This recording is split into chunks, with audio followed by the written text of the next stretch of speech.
చందమామ కథ గడుసరి బేరం. చక్రధర పట్టణంలో చంద్రయ్య అనే దుకాణదారు ఉండేవాడు. అతను పాత వస్తువులు కొని అమ్మే వ్యాపారం చేసేవాడు. ఒకరోజు అతను బేరాల సందడిలో ఉండగా రామన్న అనే అతను ఒక ఉన్ని గొంగలిని చుట్టగా చుట్టి పట్టుకొని అతడి దగ్గరకు పోయి, కొత్త ఉన్ని గొంగలి కొనాలంటే ఏమాత్రం ఖరీదవుతుందో చెప్పగలరా అన్నాడు. చంద్రయ్య రామన్న కేసి విసుగుపడుతూ చూసి, ఇది పాత వస్తువులు అమ్మే దుకాణం, కొత్త వాటి సంగతి మరొక చోట విచారించండి అన్నాడు. ఇది పాత వస్తువుల దుకాణం అని నాకు తెలుసు, అయితే అలాంటి వాటికి ధర కట్టేటప్పుడు అవే కొత్తవైతే ఎంత ఖరీదవుతాయో తెలుసుకోవాలి కదా అన్నాడు రామన్న. ఆ జవాబుకు చంద్రయ్య నవ్వుతూ, నేను కొత్త వస్తువు వెలలో 4వ వంతుకు పాతది కొంటాను, దాని మీద రూపాయో అర్ధం లాభం వేసుకుని అమ్ముతుంటాను. మాట వరుసకు మీ దగ్గరున్న పాత గొంగలి కొత్తదైతే 20 రూపాయలు చేస్తుంది అన్నాడు. రామన్న, ఇంతకు ఈ గొంగలికి 5 రూపాయల కన్నా ఎక్కువ ఇవ్వనవసరం లేదు అంటారు అన్నాడు.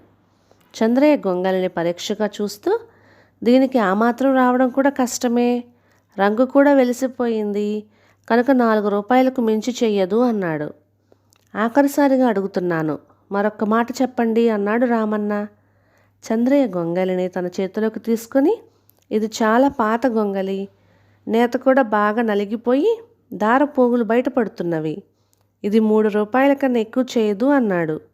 రామన్న జేబులో నుంచి 3 రూపాయలు తీసి, బేరం 3 రూపాయలకు ఖాయం చేశారన్నమాట, సరే ఇక గొంగలి పట్టుకుపోతున్నాను అన్నాడు.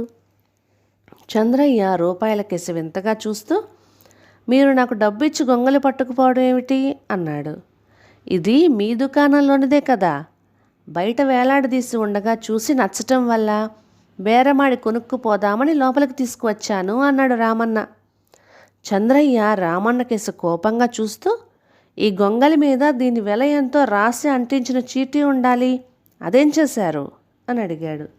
ఆ చీటీ ఊడి కింద పడిపోతే జాగ్రత్తగా తీసి జోబిలో వేసుకున్నాను అంటూ రామన్న చీటీని చంద్రయ్యకి ఇచ్చాడు.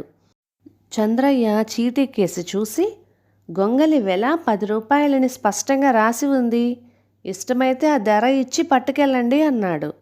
దీని వెల 3 రూపాయలకు మించదని మీ నోటి మీదుగా మీరే అన్న తరువాత దీన్ని 10 రూపాయలు పెట్టి కొనే వెర్రివాడెవడైనా ఉంటాడా అని రామన్న దుకాణంలో బేరాలు చేస్తున్న తత్మ వాళ్ళ కేసు చూశాడు. వాళ్ళందరూ రామన్న చెప్పింది న్యాయంగా ఉందన్నారు.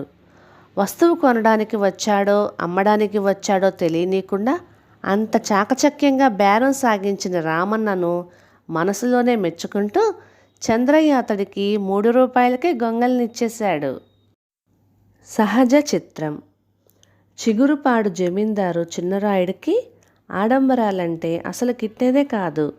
ఆశ్రితుల్లో ఎవరైనా ఆయనకు లేని లక్షణాలు ఆపాదించబోయినా పొగడ్తలతో సంతోషపరచాలని చూసినా అలాంటి వాళ్లను సత్కరించడానికి బదులు తీవ్రంగా మందలించేవాడు. చిన్నరాయుడికి భవనంలో ఆయన పూర్వీకుల నిలువెత్తు చిత్రపటాలు ఎన్నో ఉన్నాయి. అందులో ఉన్న వాళ్ళందరూ ఎంతో గంభీరంగా అంతులేని దర్పాన్ని ఒలకబోస్తూ చిత్రించబడ్డారు. తన పూర్వీకుల నిజమైన రూపురేఖలు స్వభావాలు ఎలాంటివో ఆయన ఆ నోట ఈ నోట విని ఉన్నాడు. తమ పోషకుల్ని సంతోషపరిచేందుకు చిత్రకారులు వాళ్ళ రూపురేఖలను లేనిపోని మెరుగులు దిద్దారని ఆయన అనుకునేవాడు. చిన్నరాయుడికి తన నిలువెత్తు తైలవర్ణ చిత్రం చేయించుకోవాలని ఆలోచన కలిగింది. అయితే అది అతి సహజంగా చిత్రీకరించబడాలని ఆయన కోరిక. కొండపల్లి సంస్థానంలో ఉంటున్న గోవింద భట్టు అనే చిత్రకారుడు దేన్నైనా అతి సహజంగా వాస్తవంగా చిత్రిస్తాడని ఆయనకు తెలియవచ్చింది. జమీందారు గోవింద భట్టును పిలిపించి, మీరు గొప్ప చిత్రకారులని విన్నాను, లేనిపోని హంగులేవి పెట్టకుండా యథాతథంగా నా రూపురేఖలు చిత్రించాలి, అలా చేస్తేనే నేను మీకు ఇవ్వాలనుకున్న పారితోషికం ముడుతుంది అన్నాడు. గోవింద భట్టు సరేనని తన పని ప్రారంభించి కొద్ది రోజుల్లోనే చిన్నరాయుడిది చిత్తరువు పూర్తి చేశాడు. తరువాత దిద్దవలసిన తుది మెరుగులని దిద్ది చిత్రపటాన్ని చిన్నరాయుడి దగ్గరకు తీసుకుపోయి, ప్రభువులు చెప్పినట్టుగానే చిత్రం అతి సహజంగా తయారైంది, ఒకసారి పరికించండి అన్నాడు. గోవిందభట్టు చెప్పిన దాంట్లో అబద్ధమేమీ లేదు. ఆయన జమీందారును సహజంగా చిత్రీకరించాడు. కానీ గోవిందభట్టును పరీక్షించాలనే ఉద్దేశంతో చిన్నరాయుడు, నీ చిత్రకళా నైపుణ్యాన్ని పొగుడుకోవటం కాకపోతే ఇది అచ్చు నా రూపమే అని ఎలా రూఢించగలవు అని అడిగాడు. దానికి గోవిందభట్టు, చిత్రం పూర్తిగానే దీన్ని మన పడుగుపాడు జమీందారు పాపారాయుడు గారికి చూపించాను. చిత్రం మీ సహజ రూపానికి ప్రతిబింబం అనడంలో సందేహం లేదని వారు అభిప్రాయపడ్డారు అన్నాడు. ఆ జవాబుకు జమీందారు ఆశ్చర్యపోతూ, పాపారాయుడికి మాకు మనస్పర్ధలున్నాయి. అంతేకాక అతడికి చిత్రకళ లాంటి వాటి పట్ల ఏమాత్రం ఆసక్తి లేదు. అలాంటి వాడికి నా చిత్తరువు చూపించడంలో నీ ఆంతర్యం అర్థం కావటం లేదు అన్నాడు. పాపారాయుడు గారికి మీకు మధ్య విరోధభావం ఉన్న సంగతి నాకు తెలుసు. ఆ కారణం వల్లనే చిత్తరువులో ఏదైనా అసహజం లాంటిది ఉంటే బాహాటంగా చెప్పటానికి ఆయన సంకోచించరు. అందుకే వారికి చూపించాను. ఆయన చప్పిపడుతున్న మీ దవడలను, కుడి కణతి కింద ఉన్న గాయపు మచ్చను నేను గోప్యంగా చిత్రించినా గుర్తించారు. ఉన్నవాణ్ణి ఉన్నట్టుగా చిత్రించావు, ఏమైనా కోపం తెచ్చుకుంటాడేమో చూసుకో అన్నాడు గోవిందభట్టు. చిన్నరాయుడు అదా సంగతి అని ఒక క్షణం ఆగి, ఇక్కడ దివాణంలో ఎవరికైనా చూపించావా అని అడిగాడు గోవిందభట్టును. అవును, దివాను గారికి, మహారాణి గారికి చూపించాను.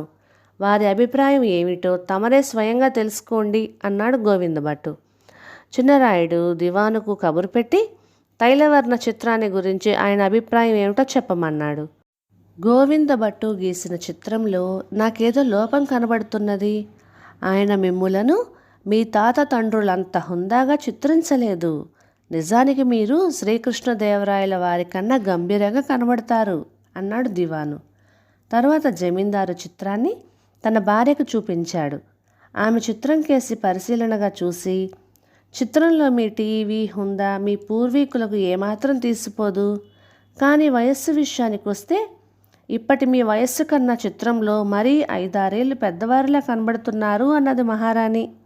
చిన్నరాయుడు ఆ మాటలకు మందహాసం చేసి గోవిందభట్టుతో, నా మీది భక్తి విశ్వాసాల వల్ల దివాను, ప్రేమానురాగాల కారణంగా మహారాణి చిత్రాన్ని గురించి సరైన అంచనా చెప్పలేరు.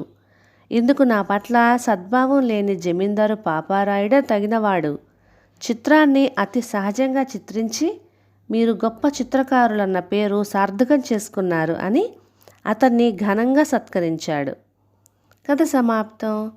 ఇక ఈ కథలు మీకు నచ్చినట్లయితే ఇలాంటి మరెన్నో తెలుగు చిట్టిపొట్టి కథల కోసం please like, share and subscribe to my channel. Thank you.